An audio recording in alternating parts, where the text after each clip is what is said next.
आप सभी लोगों का स्वागत है आपके अपने परिवार यूट्यूब चैनल फ्रेशर क्लासेस में। तो फ्रेंड्स, जो भी बच्चे लोग बिहार डीएलएड एंट्रेंस एग्ज़ाम 2024 की तैयारी कर रहे हैं तो उनके लिए ये सेशन बहुत ही हेल्पफुल होगा उनकी तैयारी में। तो आज जो हम लोग प्रैक्टिस करने जा रहे हैं, प्रैक्टिस सेट नंबर 6 साइंस का विज्ञान पे, ठीक है। तो आइए क्वेश्चन स्टार्ट करते हैं। पहला क्वेश्चन क्या है, निम्नलिखित में से कौन चाल का मात्रक नहीं है। यहाँ पर ध्यान दीजिएगा, नहीं पूछा है, ठीक ना। तो चाल का मतलब क्या होता है, इंग्लिश में बोले तो स्पीड, ठीक ना। चाल का मतलब हो गया इंग्लिश में स्पीड। और यहाँ पूछा है कि और मात्रक का मतलब क्या होता है, एसआई यूनिट। क्या होता है, एसआई यूनिट। तो यहाँ पर चाल का जो मात्रक कौन कौन होता है, चाल का मात्रक मीटर पर सेकेंड में होता है, या नहीं तो आपका सेंटीमीटर पर सेकेंड में हो सकता है, या किलोमीटर पर आवर में हो सकता है। लेकिन जो आपका ये सी है, सेंटीमीटर उल्टा दे दिया, मीटर पर सेकंड को ये क्या क्या है, उल्टा कर दिया है, सेंटीमीटर कर दिया, सेंटी पर मीटर कर दिया है, ठीक ना। तो ये कभी भी स्पीड का, ये कभी भी स्पीड का या चाल का क्या हो सकता है, ऐसा यूनिट या मात्रक जिसे बोलते हैं, मात्रक नहीं हो सकता है, ठीक ना। तो ये आपका मात्रक नहीं होता है। तो आपका ऑप्शन यहाँ से सी राइट हो गया। कौन कौन चाल का या स्पीड का मात्रक होता है, तो मीटर पर सेकेंड, सेंटीमीटर पर सेकेंड या किलोमीटर पर आवर होता है, ठीक है। आगे बढ़ते हैं।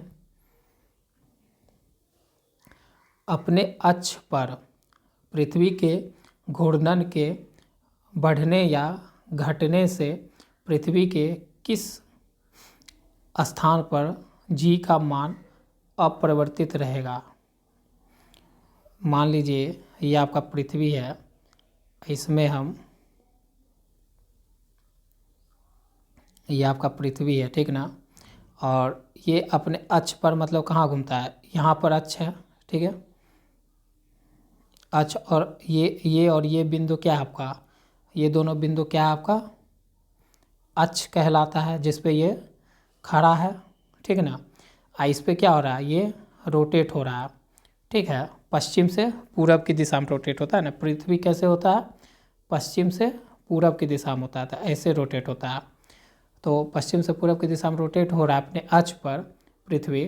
तो उसके कारण, पृथ्वी के रोटेशन के कारण, मतलब घूर्णन के कारण, किसके कारण, पृथ्वी के घूर्णन के कारण जी जो है, जी का मान में क्या अंतर होगा।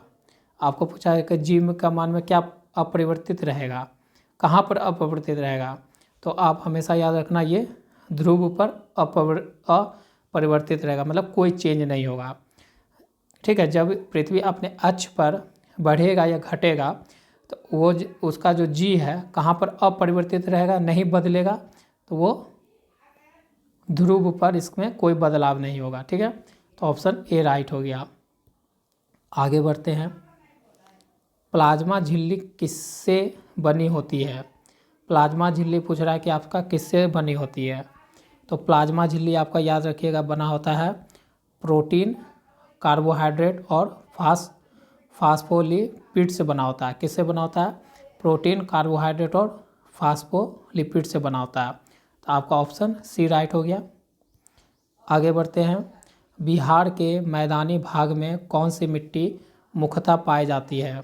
बिहार के मैदानी भाग में कौन सी मिट्टी मुख्यतः पाई जाती है, तो जलोढ़ मिट्टी पाई जाती है। कौन सी मिट्टी पाई जाती है, जलोढ़ मिट्टी पाई जाती है। आगे बढ़ते हैं।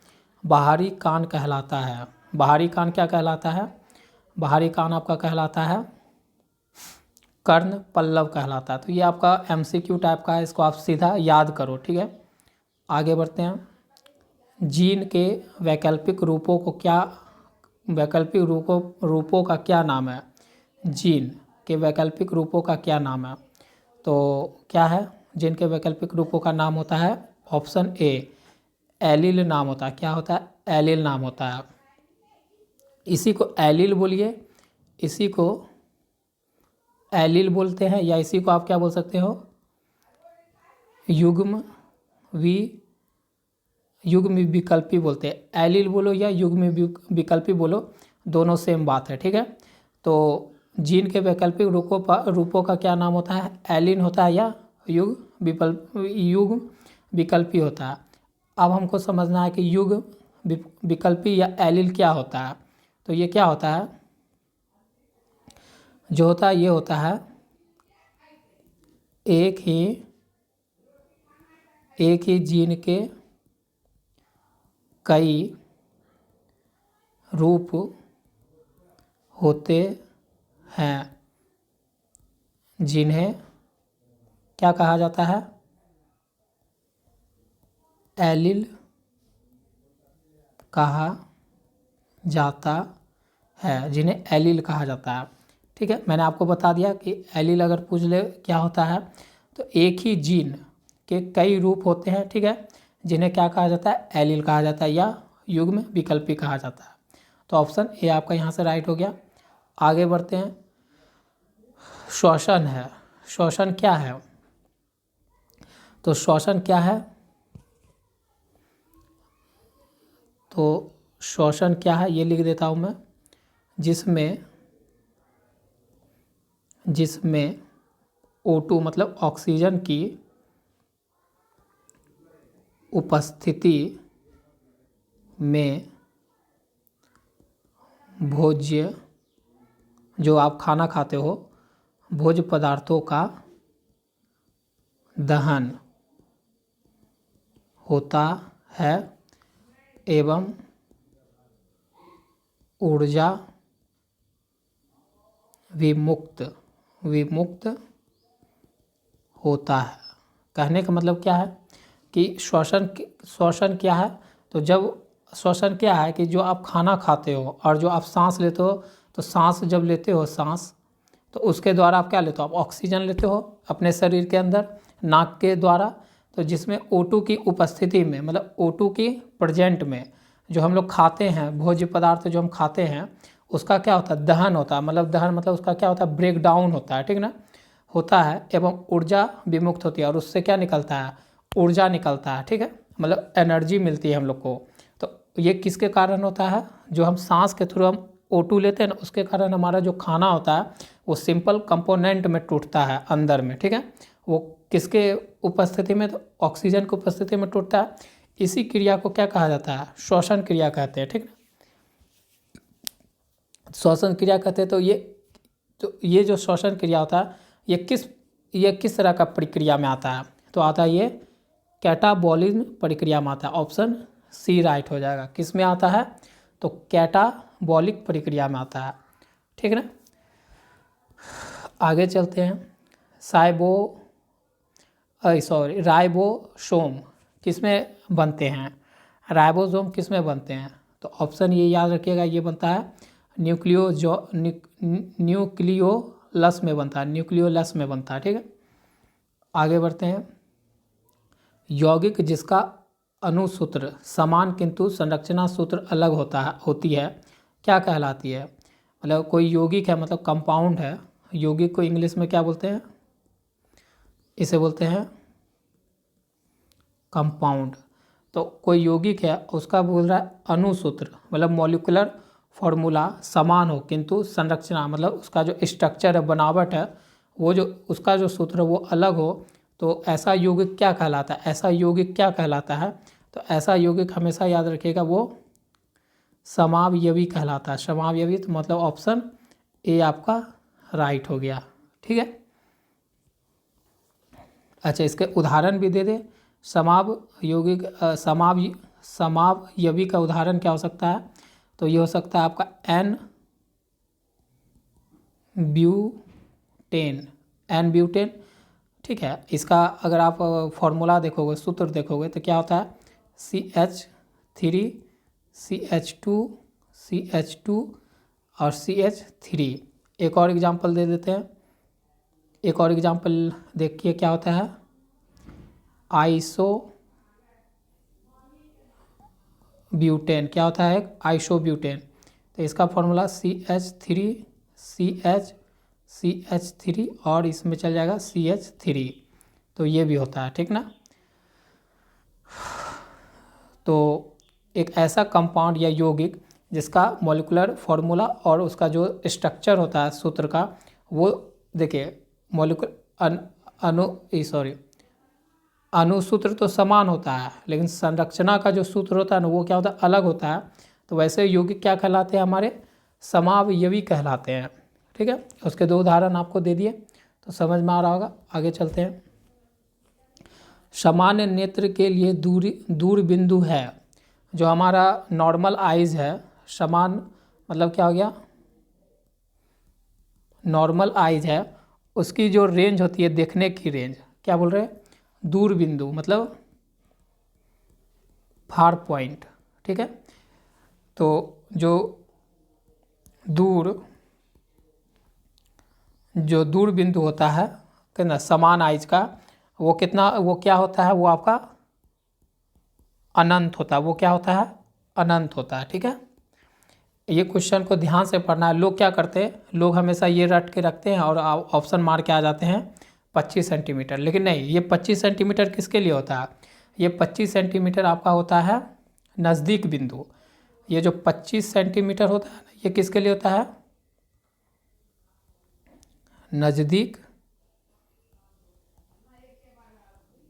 नज़दीक बिंदु के लिए होता है, नज़दीक बिंदु के लिए होता है कितना, तो 25 सेंटीमीटर होता है। ठीक ना।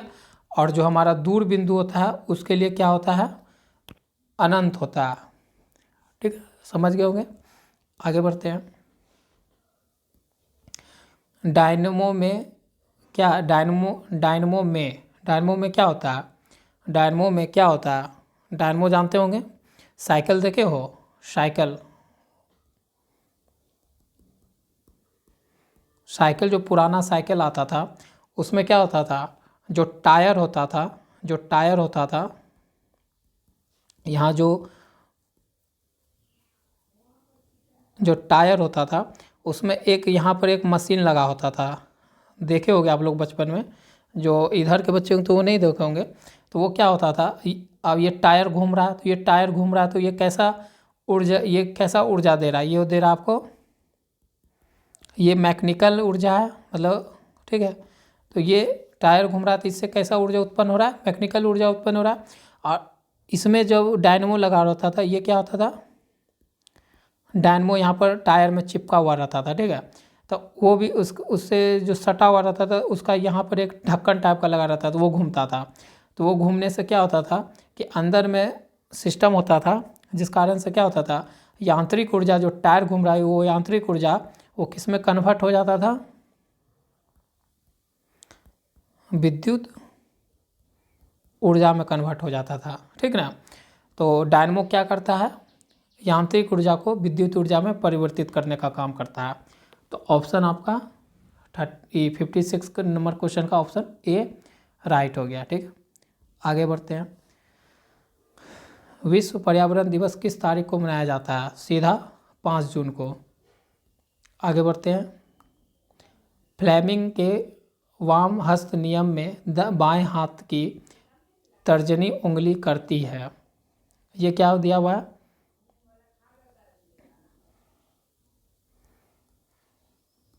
फ्लेमिंग के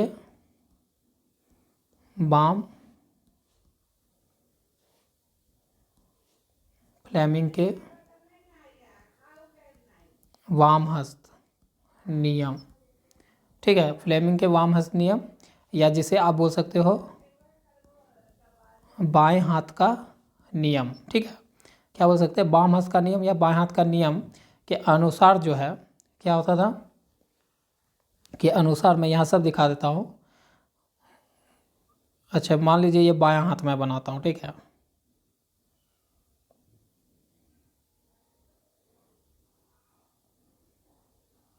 ये आपका क्या है, फ्लेमिंग का बायां हाथ है। तो इसमें क्या है, ये क्या है आपका, ये आपका है अंगूठा। तो फ्लेमिंग का जो बाएं हाथ का नियम था उसमें क्या था, अंगूठा किसको दर्शाता था, अंगूठा दर्शाता था किसको, तो वो दर्शाता था बल की दिशा, बल की दिशा मतलब फोर्स की डायरेक्शन दिखाता था, फोर्स की डायरेक्शन। इंग्लिश वाले बच्चे के लिए भी लिख देते हैं, डायरेक्शन ऑफ फोर्स दिखाता था, ठीक है। हिंदी वाले अंगूठा, जो फ्लेमिंग का बाएं हाथ का नियम था, उसमें अंगूठा क्या दिखाता था, क्या दर्शाता था, बल की दिशा दर्शाता था।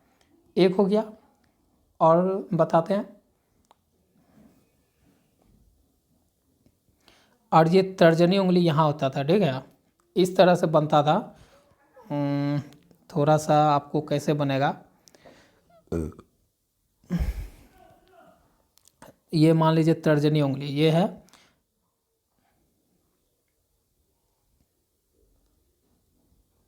आप लोग को पता होगा तर्जनी उंगली।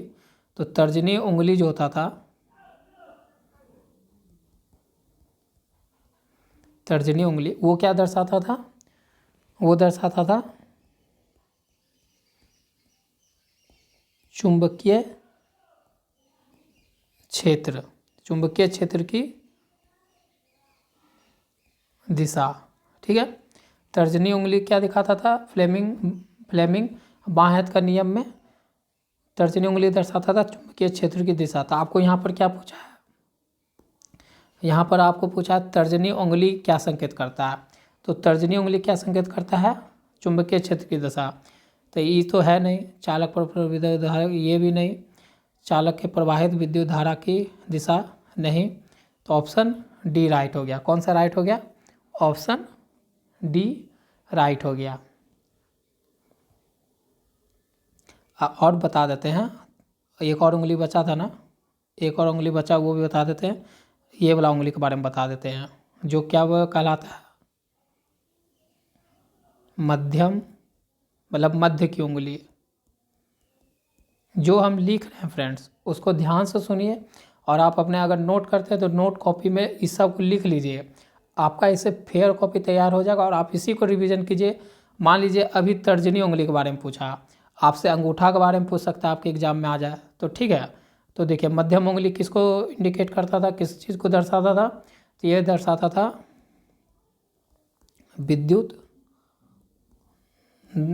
धारा की दिशा दर्शाता था। ये क्या दर्शाता था, विद्युत धारा की दिशा दर्शाता था। तो मैंने तीनों लिख लिया कि फ्लेमिंग के जो वाम हस्त नियम थे, मतलब बाएं हाथ का नियम जो था, मतलब लेफ्ट हैंड रूल जो था किसका, फ्लेमिंग का, उसमें अंगूठा दर्शाता था बल की दिशा, डायरेक्शन ऑफ फोर्स। तर्जनी उंगली दिखाता था चुंबकीय क्षेत्र की दिशा, और मध्यम उंगली दिखाता था विद्युत धारा की दिशा, ठीक है।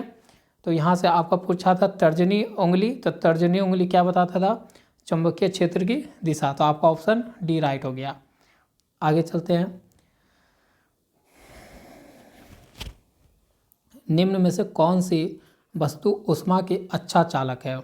तो थर्मोकोल तो नहीं है, उष्मा मतलब क्या, हीट को एक क्षेत्र से दूसरे क्षेत्र पहुंचाने में जो सहायक हो उसे क्या बोलते हैं, चालक बोलते हैं।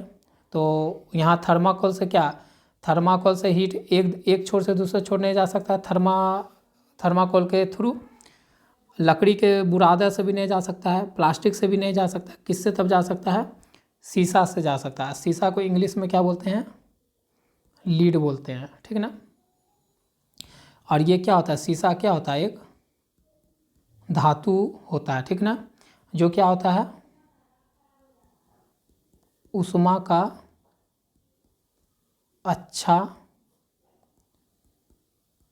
चालक है, ठीक ना। आगे बढ़ते हैं, खाद्यान्नों जैसे गेहूँ, चावल, मक्का, बाजरा और ज्वार से हमें मुख्य रूप से प्राप्त होता है। खाद्यान्न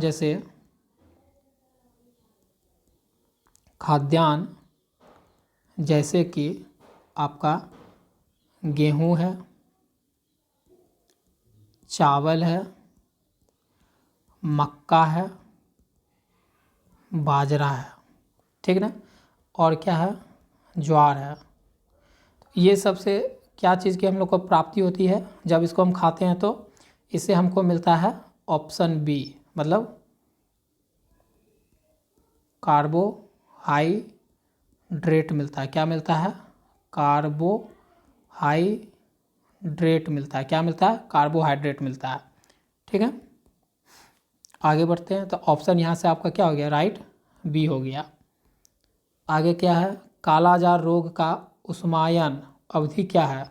कालाजार रोग जो होता है उसमें से उष्मायन अवधि क्या होता है? तो 2 से 4 महीना का होता है। ठीक है ना। आगे बढ़ते हैं। वायु प्रदूषण संकेतक पौधे हैं। वायु प्रदूषण संकेतक पौधे इसमें कौन से हैं?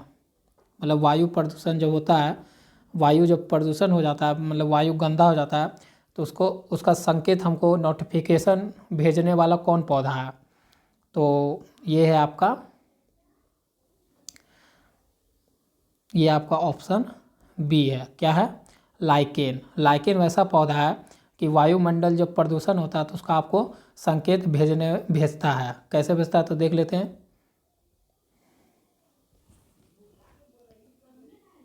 तो लाइकेन जो होता है वायु प्रदूषण संकेतक पौधा कहलाता है। ऑप्शन यहाँ से बी आपका राइट हो गया। आप देखिए कुछ इससे जुड़ा एक इम्पॉर्टेंट बात जान लेते हैं। जैसे लाइकेन से, यह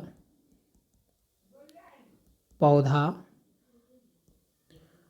जलीय जीवों को O2 मतलब ऑक्सीजन एवं भोजन प्रदान करता है। ठीक है, लाइकेन क्या होता है? वैसा पौधा होता है जो जलीय जीवों को ऑक्सीजन एवं भोजन प्रदान करता है। और साथ में क्या करता है?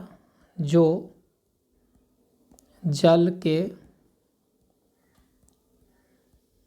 शुद्धिकरण में प्रमुख भूमिका निभाता है।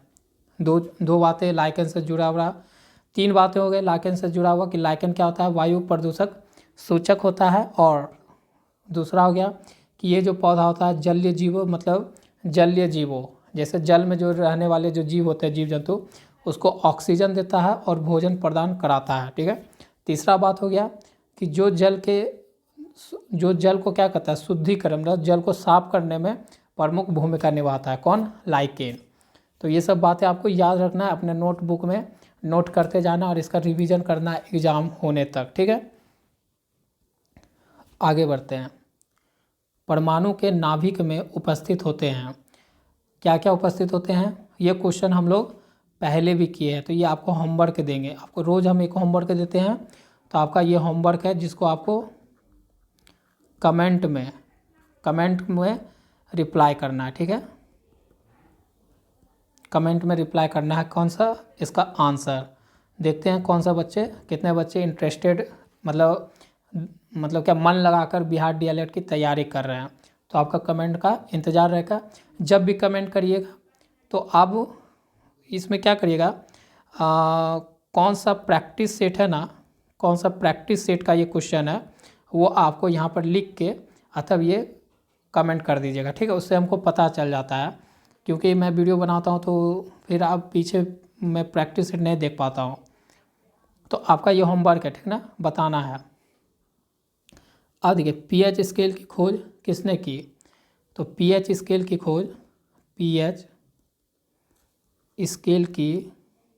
खोज किसने की? तो हमेशा याद रखना है कि पीएच स्केल की खोज की थी हमारे किसने? डॉक्टर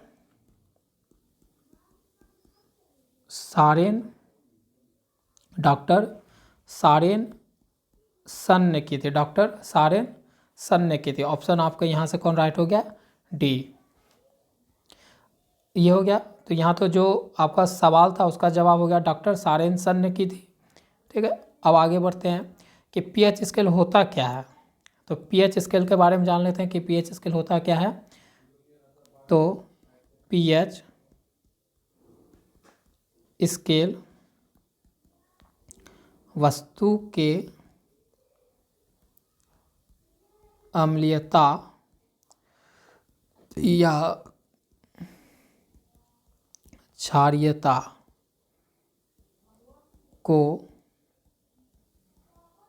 दर्शाने का एक पैमाना है। ठीक ना। पीएच स्केल क्या होता है? तो पीएच स्केल जो है वस्तु के अम्लता, अम्लता मतलब एसिडिक, या क्षारीयता, क्षारीयता मतलब बेसिक को दर्शाने का एक पैमाना होता है, मतलब एक मापक होता है। ठीक ना, रेंज होता है। कोई भी वस्तु है उसका एसिडिक लेवल और उसका बेसिक लेवल बताने का क्या होता है? एक पैमाना होता है। कौन? हमारा पीएच स्केल। ठीक है। और इससे कुछ जुड़ी बातें और याद कर लेते हैं। जितना इम्पोर्टेंट होगा आपको मैं यहाँ पर ज़रूर बताऊँगा। जैसे यहाँ पर एक टेबल बना लेते हैं पीएच, और यहाँ पर वस्तु की कैसी प्रकृति होती है, मतलब कितने कितने पीएच पे किस तरह के वस्तु की प्रकृति होती है, ये इसका एक डाटा देख लेते हैं। जैसे आपका अगर ग्रेटर देन 7 है, ग्रेटर देन 7 अगर हो जाएगा पीएच स्केल, अगर पीएच स्केल अगर ग्रेटर देन 7 है तो मतलब 7 से अधिक है। मेरी बातों को ध्यान से सुनिएगा, मैं क्या बोल रहा हूँ कि जब पीएच स्केल अगर 7 से ज़्यादा हो जाए तो उस वस्तु की जो प्रकृति है, वस्तु की जो प्रकृति है वो कैसी हो जाएगी? अम्लीय हो जाएगी, मतलब एसिडिक हो जाएगी। ठीक है ना। अगर पीएच स्केल कम है 7 से, अगर कम है पीएच स्केल अगर 7 से कम है तो वो क्या हो जाएगी? क्षारीय हो जाएगी। वो क्षारीय हो जाएगी मतलब बेस हो जाएगी। ठीक है। और अगर हमारा इक्वल टू 7 है, अगर पीएच वैल्यू क्या है? इक्वल टू 7 है, तो वो क्या हो जाएगी? वो उदासीन हो जाएगी। वो क्या हो जाएगी? उदासीन हो जाएगी। तो ये रेंज आपको याद करना है। ठीक ना। आगे बढ़ते हैं। आपका ये लास्ट क्वेश्चन है आज का, 20 क्वेश्चन कंप्लीट होने वाला आपका। आधुनिक आवर्त सारणी किसने बनाया है? ठीक है। किसने बनाया आधुनिक आवर्त सारणी? तो दो बातें याद है इसमें दो बातें छिपी हुई है। यहाँ से पूछा है आधुनिक आवर्त सारणी किसने, यहाँ पर पूछा है बनाया है, यहाँ बनाने वाला का पूछा है। तो बनाया कौन था? बोर। किसने बनाया था? बोर ने बनाया था। लेकिन बोर तो क्या थे? बनाए थे। लेकिन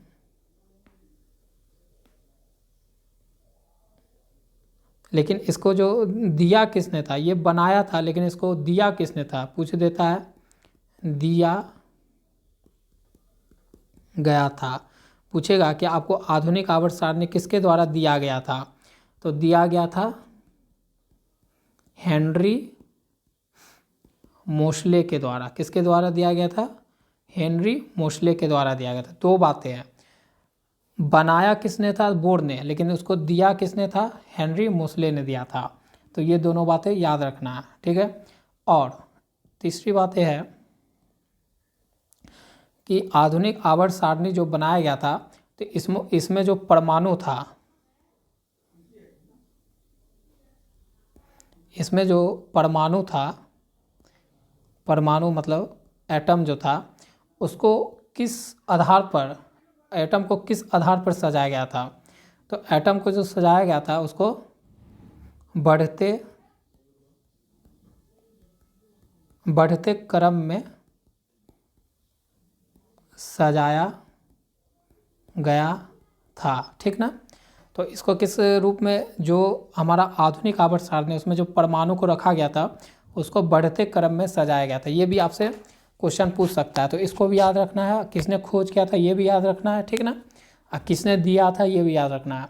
तो इस तरह से आपके 20 क्वेश्चन जो इम्पोर्टेंट प्रीवियस ईयर 2023 के प्रैक्टिस सेट में थे वो मैंने यहाँ पर पूरा कंप्लीट करवाया। जितना डिटेल हो सकता था मैंने दिया आपको। तो जो भी बच्चे इस चैनल पर, इस वीडियो पर पहली बार पहुँचे और अंत तक देखे, तो वो उनसे बस एक निवेदन है कि चैनल को सब्सक्राइब कर लीजिए, नोटिफिकेशन के बेल आइकन को प्रेस कर लीजिए। और जो इसमें एक क्वेश्चन मैंने होमवर्क दिया है, जितने बच्चे हो सके ज़्यादा से ज़्यादा कमेंट करें। इससे हमको मोटिवेट मिलता है कि आप पढ़ रहे हैं, मेरे साथ जुड़े हुए हैं। और जुड़े रहिए जब तक आपका एग्ज़ाम होता है, जुड़िए आप। आपको यहाँ पर सारे सब्जेक्ट का डिटेल वाइज प्रैक्टिस सेट करवाया जाएगा। ठीक है, तो मिलते हैं आपसे नेक्स्ट वीडियो में। आज के लिए बस इतना ही।